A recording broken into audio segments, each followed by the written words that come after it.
Estimados, bienvenidos a la clase número 19 de la asignatura Introducción a la Minería y Metalurgia. Bien, ¿qué tenemos en esta oportunidad? Vamos a hacer un pequeño repaso sobre el equipamiento minero. No pretende ser una exposición muy detallada, sino que en términos genéricos para irlo introduciendo en este tema. Bien, ¿qué es lo que tenemos nosotros respecto al equipamiento minero? Nosotros debemos entender de que este equipamiento parte de las labores de exploración, por ejemplo. ¿Sí? Entonces, vamos a ir anotando. Para la exploración o prospección. Recuerden que había una etapa que es previa a los proyectos mineros donde se hace esto, pero estoy hablando de esa que sigues haciendo durante el desarrollo del proyecto minero, durante la vida útil del proyecto. Entonces, te encuentras con máquinas de sondaje que están permanentemente perforando la superficie de la mina o el interior de la mina, dependiendo de dónde se ubiquen, más que nada como para hacerse una idea de las características del yacimiento en la medida que lo van enfrentando y lo van procesando. Esa es una de las funciones principales, es decir, obtener muestras que nos permitan saber cuáles son las leyes, el tipo de roca, el tipo de mineralización, ¿sí?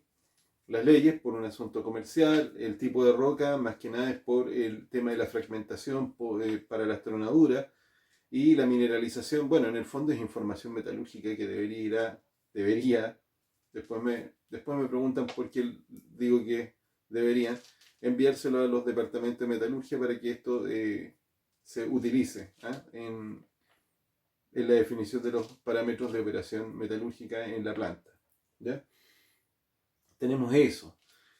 A ver, no es lo único, también puede ser de que se esté utilizando estos equipos de sondaje en estas labores de exploración o prospección. Estoy anotando acá, anotarlo como equipos de sondaje. También puede ser cuando se quiere hacer algún tipo de prospección en el mismo complejo minero, es decir, en la misma propiedad buscando por otros lugares. ¿Sí? Es así como a veces en algunas empresas se enteran que tenían cerca, o incluso fuera de la propiedad, pero muy cerca tenían la continuación del yacimiento. Puede pasar, y diría que pasa con alguna regularidad. ¿Ya? Bien, ¿qué es lo que nos interesa de los equipos de sondaje? Básicamente estos equipos consisten en una perforación que se hace hacia el interior del yacimiento. La principal preocupación son los fierros, es decir, el material que está perforando. ¿Por qué? Porque de eso depende la obtención de la muestra. Ahora, ya me he referido antes de que existen dos tipos de máquinas de sondaje, las que se trabajan con un proceso que es de diamantina, donde lo que se hace es destruir la roca e ir obteniendo por, por, por a él le están insuflando aire a alta presión, obtienen unas muestras, detritus, como le llaman. Y la otra es una diamantina que lo que obtiene son unos trozos cilíndricos de muestras. ¿Ya? Eh, lo que principalmente preocupa en ese tipo de circunstancias son el tipo de los fierros. Me refiero a las puntas y a la guía que se va siguiendo. ¿Por qué es importante? Porque son aceros bastante especiales, no son cualquier tipo de acero, cuesta bastante su fabricación. Por el otro lado, esto es una labor muy típica de los geólogos, que son los que se hacen cargo de ir guiando esto. ¿Por qué? Porque las perforaciones pueden ser verticales, con inclinación, pueden ser horizontales. Y para eso se necesita estar chequeando los ángulos. Es todo un proceso, es bastante, yo diría que entretenido y apasionante indagar acerca de cómo funciona. Luego tenemos otro tipo de equipamiento cuando ya pasamos a las operaciones, ¿ya? Entonces pasamos a las operaciones unitarias y nos dedicamos a las labores de perforación y tronadura. Bien, ahí lo que nos encontramos son con distintos tipos de equipos. Hay harta diferencia entre los equipos de perforación al interior de una mina subterránea y los equipos de perforación que están en el exterior, en un rajo abierto. Bien, principalmente los de rajo abierto siempre hacen una perforación vertical. No me voy a extender sobre qué es lo que es el proceso de perforación y tronadura porque ya lo revisamos. Entonces, insisto, son perforaciones verticales. Habitualmente, como la mayor parte del tiempo, la minería a rajo abierto es casi una exclusividad de la gran minería y de la mediana minería en alguna medida. Estamos hablando de perforaciones que son bastante contundentes, ¿sí? Ahora, al respecto, ¿cuáles son las preocupaciones respecto a ese tipo de equipo? Las preocupaciones otra vez vuelven a ser los fierros, pero también vuelven a ser, que se me fue mencionarlo, que son muy parecidos como concepto, el sistema de refrigeración de esto, ¿ya? ¿Por qué? Porque son aceros que, si ustedes lo piensan, si tengo una suerte de... Es muy mal el ejemplo, pero es una suerte de broca y con la que estoy tratando de perforar roca, eh, va a sufrir bastante eh, por causa de la abrasión, y la percusión va a sufrir un aporte de energía bastante grande, que podría ser en algunos casos de tratarse de aceros corrientes, que nunca pasa, pero tratarse de aceros que no sean especiales puede generarle bastante problema en el resultado final del proceso, ¿sí? Ahora, son preocupaciones dentro de los procesos mineros, claro, el tema de los fierros. Cuando me refiero a los fierros, me refiero a la lanza con la que se está perforando. Bien, en el caso de la perforación en el proceso de una mina subterránea, es más o menos lo mismo, solo que cambia, estamos hablando de que cambia el ángulo y cambian las condiciones. En uno donde podría estar bastante relajado, por el producto de que tengo espacio donde movilizarme, en otro voy a estar en un sector que está confinado y no tengo tanto espacio. Ahí muchas veces uno lo que se encuentra son con máquinas de distinto tipo. Van desde las que son bastante más cercanas a la minería, a la pequeña minería, ¿ya? Que son algunas perforadoras que son casi individuales, casi están muy cerca de estas que se utilizan para picotear el cemento, pero son distintas, ¿ya? Hasta llegar a algunos equipos más complejos que podríamos decir que son sostenidos por un sistema de guiado y también tienen la capacidad de hacer perforaciones en un ángulo o sea, hacer el giro hasta de 360 grados también. Entonces, para que nos demos cuenta de todo el tipo de maquinarias que se podrían utilizar en temas de perforación, en la operación de perforación y tronadura, pero estamos hablando de eso.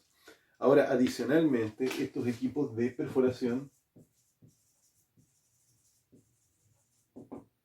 producto de lo que les mencionaba, de esta necesidad de enfriamiento y de mantención, son abastecidos por otro tipo de equipamiento, ¿ya?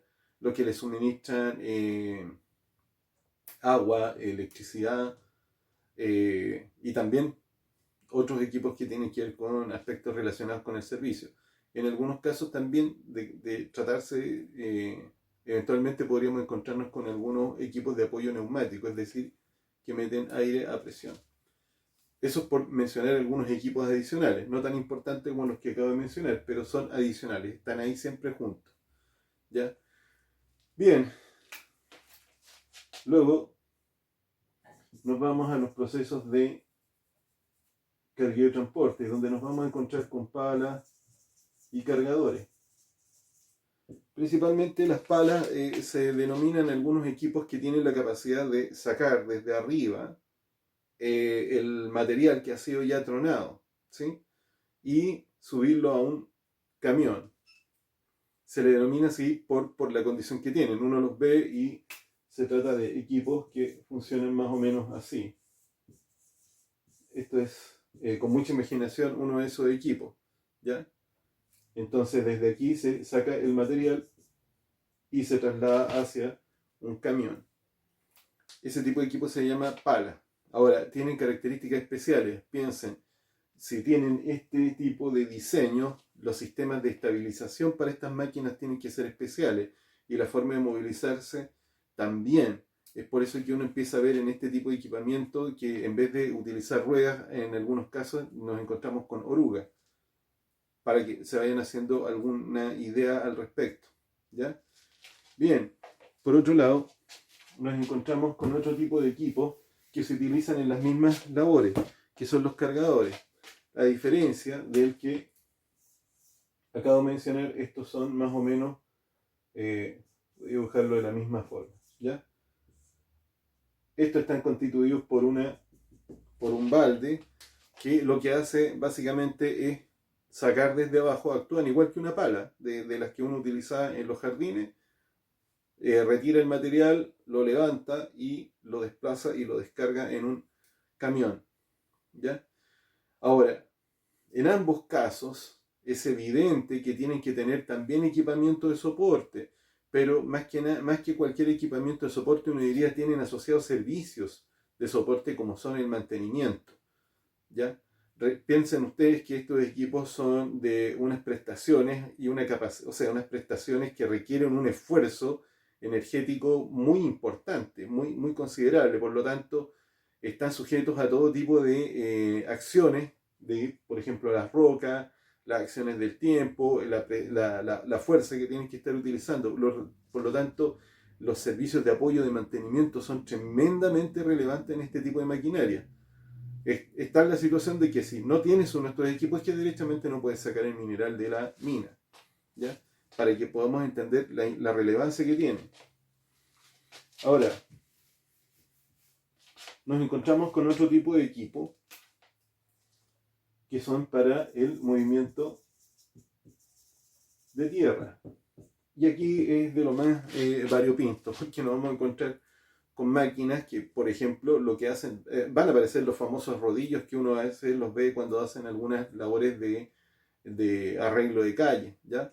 Aparecen en algunos casos, se utilizan en gran medida para mejorar la calidad de los caminos mineros, sobre todo los que tienen un alto tráfico. Ahora, no es el único tipo de equipo, también existen las motoniveladores, que son una suerte de rastrillo, no rastrillo, sino como vamos a decir que es como una especie de cuchillo que lo que hace es ir retirando el material en la medida que avanza el vehículo. En algún momento les voy a pedir que me realicen algunas actividades de investigación, así que si les genera un poco de ansiedad esto, sí lo van a ver, ¿ya? Tenemos otro tipo de máquinas que actúan como una suerte de rastrillos y lo que hacen es ir enterrándose sobre el suelo, ¿ya? Y muchas veces se utilizan más que nada como para apoyar alguna labor de excavación, pero también para modificar algún terreno. Es bastante típico verla a veces en las pilas de lixiviación, aunque se utilizan, por ejemplo, para movimiento de ripios y otro tipo de cosas. Pero se les puede ver arriba de las pilas de lixiviación cuando hacen unas labores no recuerdo bien el nombre, pero es una suerte de remoción, ¿ya? O una suerte de quiebre mecánico de cualquier tipo de sedimentación que se hubiera generado tras los procesos de lixiviación. Me puedo extender en la clase de Teams si lo desean, para explicar un poco más aquello. También tenemos otro tipo de equipos que lo que básicamente hacen solo es empujar el material. Ahora pensemos, ese tipo de equipos, cuando uno los ve, evidentemente ya no están usando ruedas y uno los ve que actúan como verdaderos tanques. Lo único que hacen es empujar material. Entonces, otra vez insisto en los requerimientos energéticos que tienen que tener este tipo de maquinaria, lo que hace que, dadas las condiciones de trabajo, requieran un esfuerzo de mantención muy importante. Eso explica lo que yo mencionaba anteriormente, que tenía que ver por qué en la mina nos encontramos con talleres de mantención. ¿Por qué están ahí? ¿Por qué no los colocan en otro lugar? Porque los equipos, primero, es un asunto de consumo de energía, como ya les había mencionado. Pero por el otro lado, uno dice, bueno, lo que necesitamos es tan relevante hacerle la mantención que los talleres de mantenimiento de las empresas mineras casi siempre están instalados en la mina, ¿ya? ¿Por qué? Porque ahí es donde se hace el esfuerzo sobre la maquinaria que es la de mayor relevancia. Ustedes sacan de esta ecuación, por ejemplo, estos primeros equipos que estoy mencionando acá y podrías poner en entredicho tu producción. Sobre todo esto. Los de acá también son relevantes, pero cuando hablamos de movimiento de tierra, yo antes lo he referenciado como las labores de desarrollo minero. Son muy relevantes. Hay otro tipo de equipamientos que a veces se ven un poco más, se ven como menores, pero hay unos cargadores mucho más pequeños. Habitualmente Los mineros lo llaman por la marca, le llaman Bobcat. Y son unos cargadores pequeñitos que cuando vayan a trabajar seguramente y hagan sus prácticas van a tener las ganas de hasta subirse en uno de esos. De verdad que tienta mucho porque se ven mucho más accesibles que estas máquinas grandes. ¿Ya? Ahí tenemos, por ejemplo, el tema del movimiento de tierra. Por supuesto que pueden haber muchas más. Aparecen algunos otros que son de apoyo, por ejemplo, al proceso de cargueo y transporte, como son los martillos picarroca, que son equipos que se parecen mucho a las máquinas de perforación, pero básicamente se podría decir de que es una suerte de equipo que lo que hace es contar con un martillo y una lanza que golpea la roca hasta que la parte. ¿Cuándo? Cuando tengo algunas colpas, ¿ya? Llamamos colpa a cualquier cosa que tenga mucho más que 40 pulgadas, o sea, mucho más de 1 metro de extensión, lo que significa que evidentemente te va a costar mucho subirlo en los camiones. Me dice, ¿pero por qué va a costar? Bueno, pensemos en las palas, en los cargadores. Quizás su capacidad del balde no tiene siquiera por diseño la capacidad de movilizar aquello. Entonces, en ese tipo de casos, necesitamos este tipo de maquinaria. Bien. Ahora, respecto al transporte, aquí la cosa se pone mucho más interesante porque tenemos muchos tipos de camiones. ¿Ya? Uno está habituado de repente a tratar de imaginarse un par, de que los que uno distingue a veces en la carretera, ya estos que son grandes, unos largos que parecen cajones, que son como cualquier camión, pero la única diferencia es que van encarpados y son de 40 toneladas aproximadamente. Tenemos eso, otros más pequeñitos que uno a veces cuando sale al desierto los aprovecha de ver, que andan recorriendo algunos cerros. Esos son típicos camiones de 20 a 25 toneladas. Pero luego están los otros, están los grandes, ¿ya? En la minería a rasgo abierto es donde se llevan el premio más grande, que son los camiones, estos camiones que son gigantes. Y donde nos podríamos encontrar hasta camiones que son capaces de trasladar unas 350 toneladas. Ahora, uno dice, ¿qué es lo que son 350 toneladas? Para que se hagan una idea. Es el equivalente a unas 350 autos con 5 personas dentro. Mejor dicho, incluso 350 camionetas con harta gente dentro. Eso es para que nos hagamos una idea de qué es lo que son 350 toneladas. Es mucho, ¿ya? Háganse la idea de que cuando uno ve estos camiones o estos trailers que le llaman, que van trasladando vehículos, cuando uno alcanza a contar, nunca superan más allá de los 12. Yo lo más que vi alguna vez fue 10. Y por ahí alguien me dijo que pueden llegar hasta 12 vehículos. 650, imagínense el tonelaje. ¿Ah? Ahora, ese tipo de camiones, que son los más grandes que existen, nosotros podríamos decir, bueno, tienen características especiales. Una de las mayores preocupaciones que pueden tener es la parte electromecánica, ¿ya?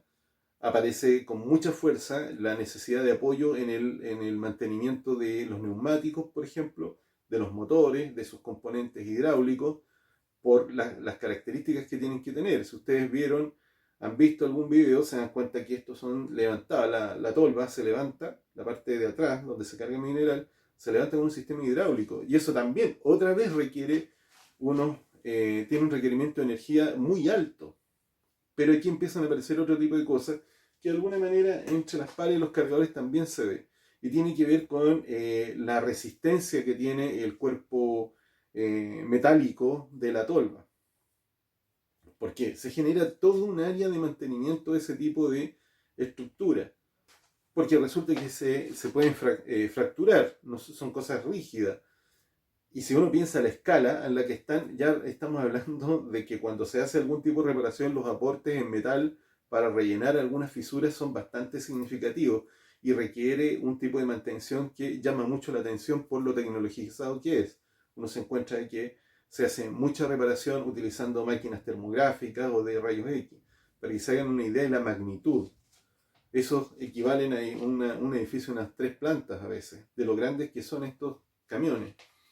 Pero por el otro lado tenemos un montón de tipos de camiones que, por ejemplo, se utilizan mucho en la minería subterránea, dado las características de confinamiento que ya antes les mencionaba. Entonces uno no puede construir una galería tan grande al interior de una mina, más bien los espacios son bastante estrechos. Por lo tanto, existen una serie de camiones que son especiales que sirven exclusivamente para ese tipo de carga, ¿ya? También tenemos algunos camiones que tienen, los van a tener que revisar, algunos camiones que tienen la capacidad de descargar por debajo, ¿ya? Piensen, ¿en qué condiciones tengo que trabajar para que se me produzcan ese tipo de necesidades? Y así, por el estilo, no es un tipo de camión. Yo les mencioné como los dos ejemplos típicos, pero fíjense que van apareciendo más tipos de maquinaria que sirve para el transporte de mineral, ¿ya? Ahora, eventualmente, dadas cierto tipo de condiciones, podría ocurrir que el transporte desde la mina hasta la planta se realice por otro tipo de medios. ¿Cuándo? Cuando, por ejemplo, nosotros tenemos una planta de chancado primario en las dependencias o sea, en el complejo minero. ¿Para qué? Porque si logramos chancar el material, lo reducimos a un tamaño que sea suficiente como para trasladarlo, por ejemplo, mediante correas transportadoras. Pero no es descartable la posibilidad de que se utilice un tren o un sistema ferroviario para trasladar el mineral, que es bastante típico. Y ahí nos encontramos con unos tipos de vagones especiales adaptados que tienen una forma de tolva, sobre los cuales se carga el material, en este caso el mineral. ¿Cuál es la característica? Tiene que ser tanto el nivel de producción que se requiera trabajar en ese tipo de condiciones. Eso es lo que yo puedo mencionar. Ahora, básicamente, ¿cuáles son las cosas que más nos interesan respecto a este tipo de maquinaria? ¿Ya? Primero, aparece todo lo que tiene que ver con los repuestos, el consumo de energía, la mantención. ¿Sí? Esas son las cosas que son más importantes. ¿Por qué? Porque en esto se va el costo de producción de la mina. Dice, en la medida que estos equipos operan de manera eficiente, yo tengo bajos costos en esta área. ¿Por qué lo menciono? Porque es que a veces las personas suelen quedarse como con la impresión de que esto no es nada, simplemente son máquinas. No, esto es demasiado importante. Y ustedes como ingenieros e ingenieras en mina, de verdad que les va a generar harto dolor de cabeza tener que preocuparse de ese tipo de cosas. Es decir, no, se lo van a dejar a los mantener. No, si eso es labor también de ustedes. Tener esa preocupación. Los equipos tienen unos niveles de rendimiento y tienen que ser aprovechados de manera óptima. Y es el deber de los mineros hacerse cargo de eso. ¿Ya? La agente de mantención está para apoyar, pero no para definirte cómo tienes que operar. ¿Ya? Ahora, ¿por qué es importante? Cuando hablamos de estos tipos, de todos los tipos de equipamiento, es muy necesario, porque cuando ustedes estén trabajando, lo que se van a encontrar es que a veces van a tener que tomar decisiones sobre qué equipo comprar. ¿Ya? Y uno dice, pero ¿qué es lo que me define eso? Eso me va a definir la producción. Tengo que tomar decisiones y a veces que voy a tener que tomar decisiones en función de los procesos que vienen más adelante. Se van a encontrar que puede ser que dado ciertas circunstancias, aun cuando tengan los suficientes recursos, no puedas acceder a maquinaria de mayor tonelaje porque no tienes condiciones de camino. ¿Ya? Y vas a tener que tener variaciones en tu sistema de transporte. Vas a tener que cambiarlo. En otras oportunidades no va a ser cualquier equipo. Podría ser que te trates de buscar uno que tenga mucha capacidad de trabajo, pero sin embargo no, porque las condiciones de operación de tu proyecto minero son diferentes, te hacen trabajar de una manera muy restringida y te obliga a trabajar con otro tipo de maquinaria. Esos son el tipo de consideraciones que ustedes tienen que ver. Las máquinas en el complejo minero son tremendamente importantes, ¿ya? O sea, descarta algo de eso, tú te quedas sin producción. A pesar de que muchas veces se dice que las operaciones unitarias son perforación, tronadura, cargueo y transporte, fíjense que suena tan tranquilo, pero oye, perforación y hablamos de tipo de máquina, hablamos de cargueo y transporte y ya sabemos de qué se trata. Es decir, se nos va la mayor parte de nuestro consumo de recursos en el proceso minero, se nos va en esa área. Una historia muy diferente, que lo vamos a ver en otro momento, es la que ocurre en el complejo metalúrgico, donde los costos de mantención se desvían hacia otras áreas y son otros los equipos que consumen más, incluso consumen más que en la mina. Bien, yo lo quiero dejar hasta acá y nos estamos viendo en la sesión de Teams.